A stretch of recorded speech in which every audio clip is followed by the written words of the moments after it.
ominous. Watch your mouth about.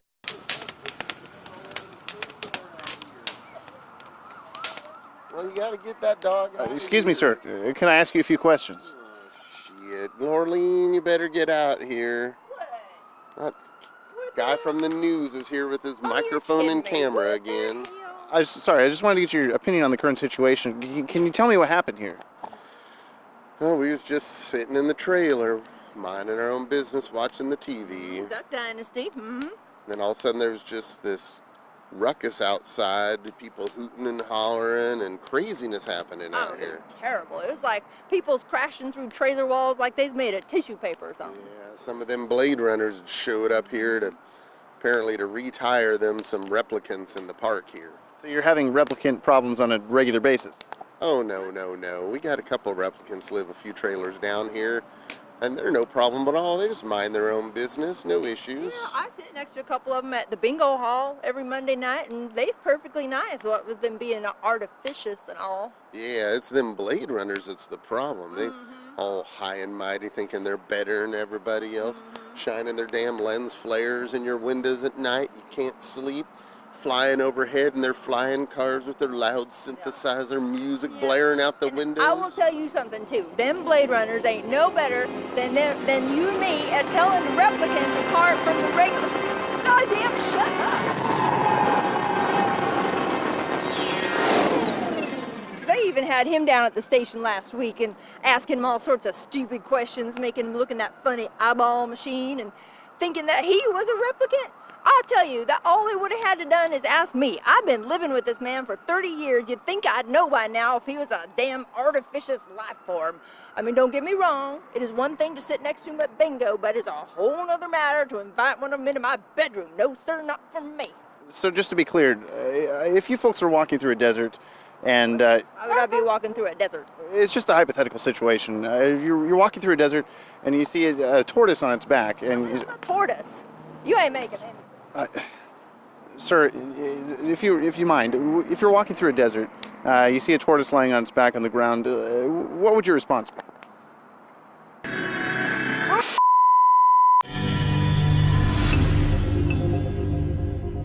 Hello friends, welcome back to another episode of Pleasantries. I'm here with my parents today, Tom and Kathleen. You may not know them from various random cameos they've made in things that'll now come up on screen. Can I help you with something? What job? Time to kick some bear butt. I passed geometry. We're geeks. And we have been from the start. Cue you going, ah! We saw Blade Runner 2049. We watched the original Blade Runner a couple weeks ago to refresh ourselves because we've all probably not seen it in as long as I've been alive. So remembered it being really complicated and hard to follow, and yet this time when we watched it, it was not at all. Like a very straightforward movie. I read, because I listened to the audiobook, Do Androids Dream of Electric Sherp? And it's a lot more like philosophical of a book. Read something that the people that made Blade Runner did not care for the book, and so they took the aspects they liked and just turned it into a guy shooting robots. I remember when it came out in the 80s, so I would have been 16. It really is not a sci-fi movie so much other than that there's robots. And it's more of an action movie. Yeah. My 16-year-old attention span really didn't dig that movie at all. Horribly slow. Yeah. And, Ridley Scotty. yes. I remembered it as, more complicated than than it actually was, but just as dark and depressing. Full of terrors. Without having watched the original, it would be very difficult to understand some of what's going on. Yeah, there's a few people that I've been talking to that have been saying, yeah, that looks good, I want to go see that. I haven't seen the original one, though, and I'll be like, then do, because, and hopefully that doesn't turn people off to it, because I can see, I remember when I worked at Video Horizons, someone came in and asked me for a recommendation for a scary movie, and I told them Alien, and then they came back and complained that it was really boring. And I was, what? And then I thought, like, oh, sorry, there's no Transformers exploding and stuff. You'd have a lot of questions about this movie if you had not seen the original. Yeah. What is Pan Am Airlines? Yeah, it's weird to think that that's set 2 years from now. Right. It's one of those Jetsons things where, like, it's going to come and, like, none of this is here. Flying cars. It's always flying cars. Yeah. People can't drive cars on the ground. Yeah. This is the thing that Ridley Scott's been doing that bugs me. They make like viral marketing videos and like extra movie footage that doesn't actually happen in the movie. Some kind of Jared Leto like business meeting video that happens before the movie. And Alien Covenant had an entire opening scene of getting to know the crew and like their relationships and everything. And then that just wasn't in the movie, so then you don't care about them at all when everybody dies. Like, why not just put that in the movie?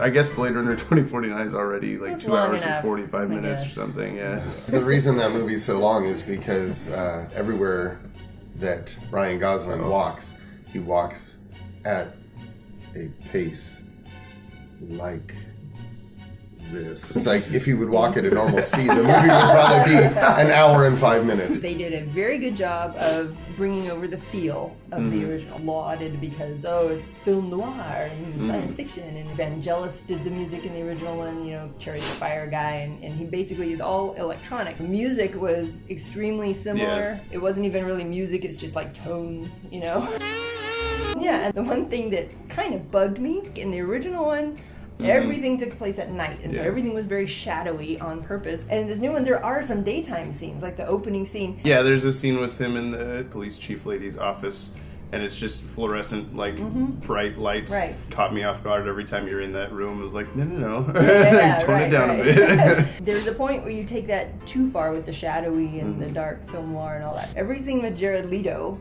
who was at his Jared Leto-est in this film. It's this floating platform, right? And it's black water all around, and it's this vast open space, and the walls are orange. And the one unseen light slowly rotating. And so anybody talking to him, you're in shadow, and then it looks cool, but why would you ever have a room like that? It's I mean, he's blind, I guess. Yeah, but would you make a room in the middle of a pond, basically, for a blind person to live in? I guess that role was originally supposed to go to David Bowie? Yes. And then he died. Also, Ryan Gosling was the first choice to play the Joker. And Ben Affleck was supposed to play Harrison Ford in the original Blade Runner. When he was like 10. Yeah, let's talk Harrison Ford here, because as we all know, I'm a pretty big Harrison Ford fan, but at this point, he has crossed over into Alec Baldwinism, I think, because now if a movie's got Harrison Ford in it, you're just sitting there waiting for, when is Harrison Ford gonna come on? When you see the back of his head and then he turns around or comes out of the shadow. Old Rick Deckard from Blade Runner is the same guy as old Indiana Jones and old Han Solo. Having watched the first Blade Runner, he was a character in that, and I didn't see any of that character in this. Harrison Ford plays Harrison Ford now. He's the same character. But so is Ryan Gosling. I know. I mean, the whole time, every time he'd walk up to a piano in this movie and go ding, I expect him to go, City of Stars. Let's talk the emotional arc with his little companion virtual girlfriend lady. I'm wondering when that technology comes about. The original Blade Runner, the girl is underused and underrepresented because it's a more like sexist depiction of a woman in an action movie. So I think maybe this was an attempt to give the character more of an actual love story and not just a weird robot rape in a hotel room. But it was kind of like, I still didn't care. The weird like hooker morphing sex scene, it's like something that you've not seen before. Yeah, it was a cool effect, but it went on about 10 minutes too long.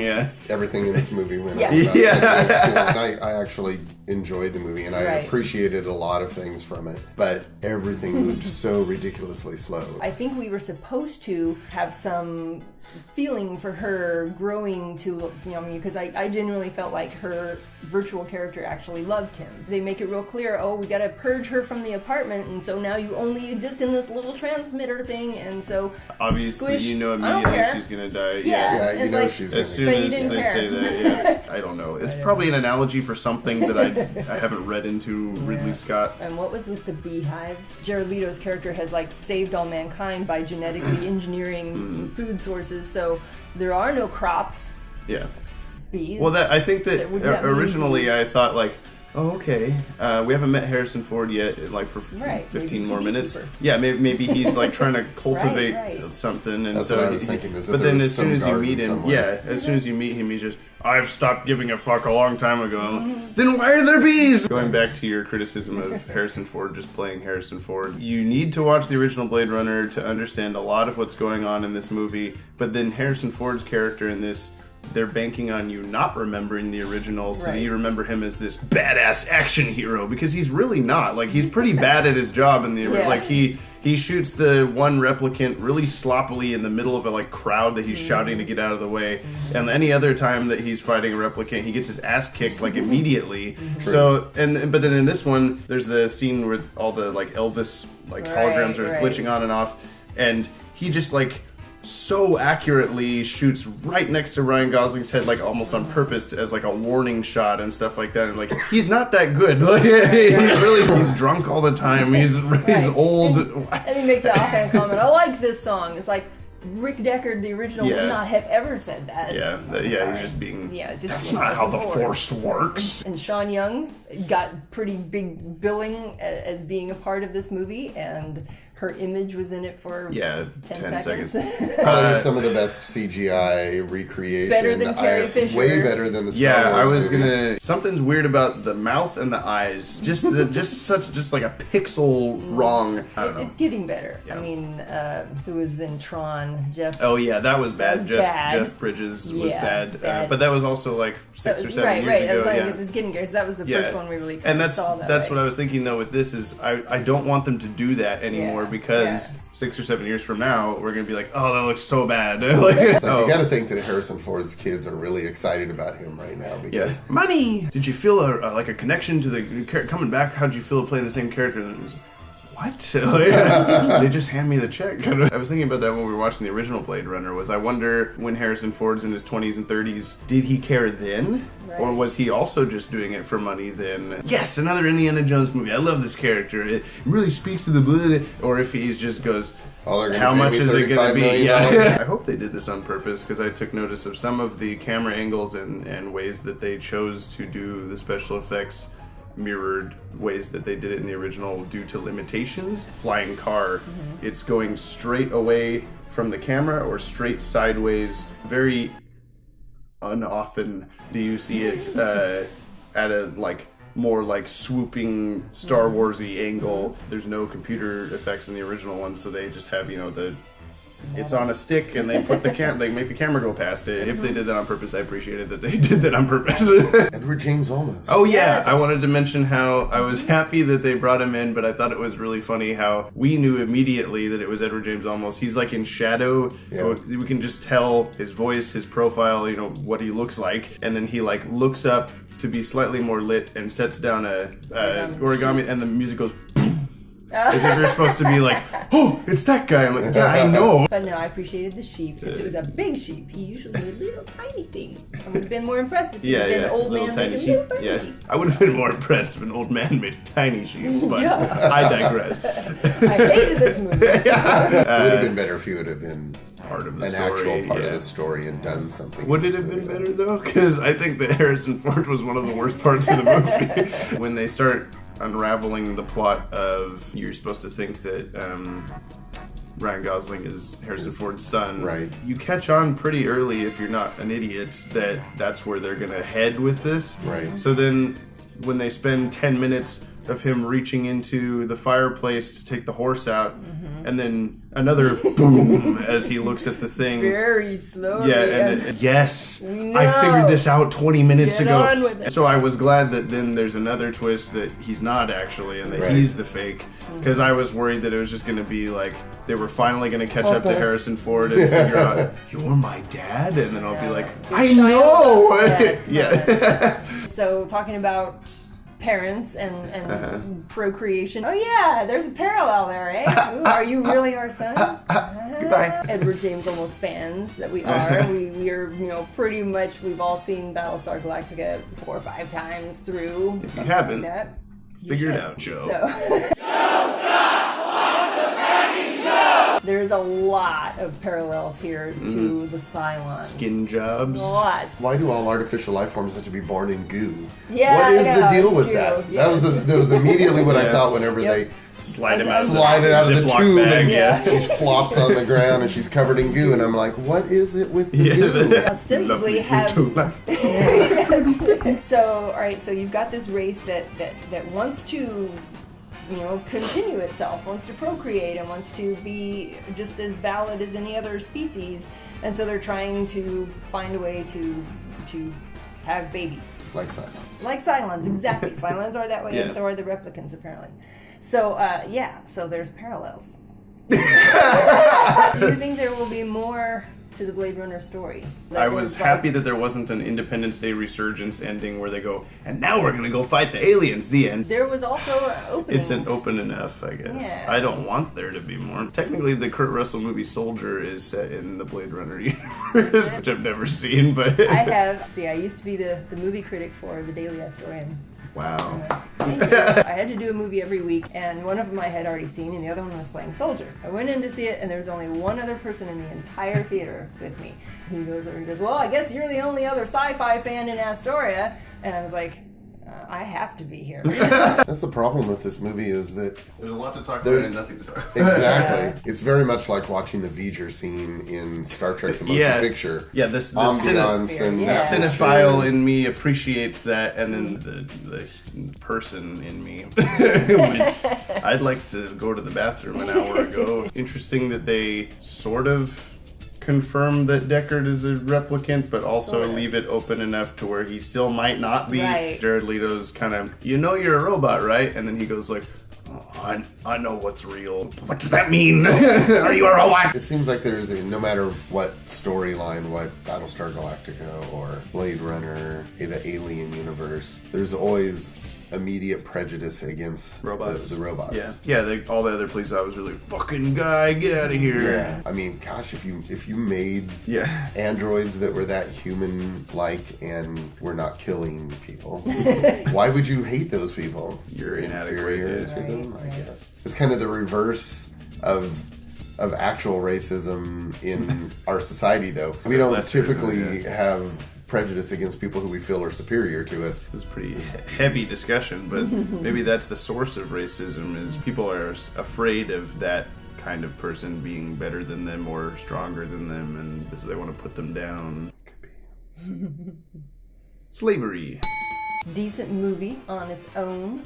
A little slow paced if you're looking for an action movie, but it did a good job of recreating the feel and the atmosphere of the original Blade Runner. Appreciate that. So I'd give it maybe a 7. Yeah, I was gonna say 7 also because the newer Star Wars trilogy is like a 10-year-olds can now go to these ones, and that's the Star Wars for my generation. This is not the Blade Runner for my generation. Paying tribute to the original.